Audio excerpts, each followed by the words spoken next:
আমি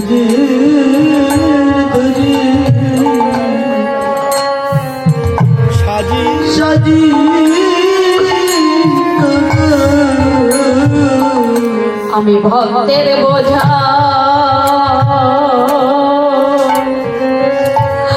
বই চিরকাল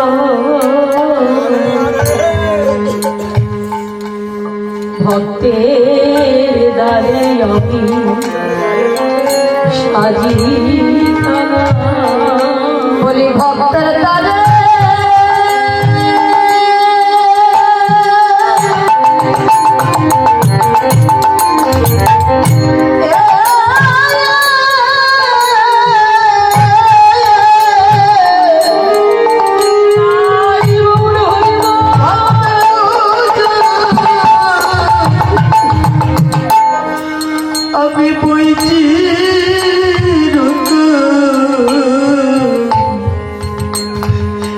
বলি ভক্তের তরে আমি সাজি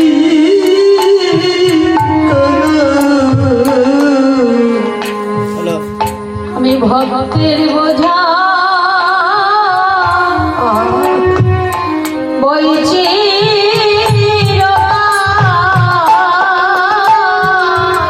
বলি ভক্তের তরে আমি সাজি আমি ভক্তের বোঝা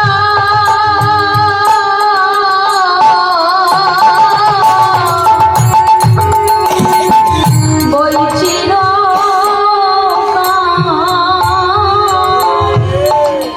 বলি ভক্তের হাতে আমার প্রেম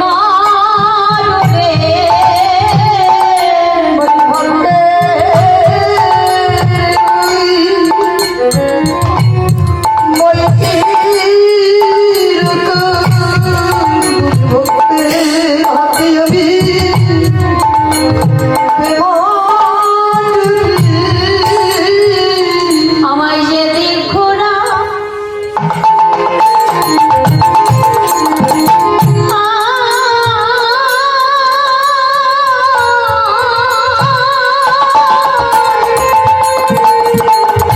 আমি সেই দিক ঘুরি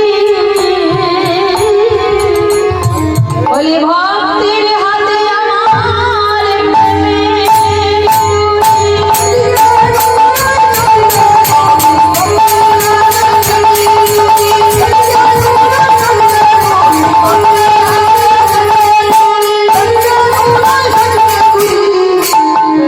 ভক্তের হাতে আমি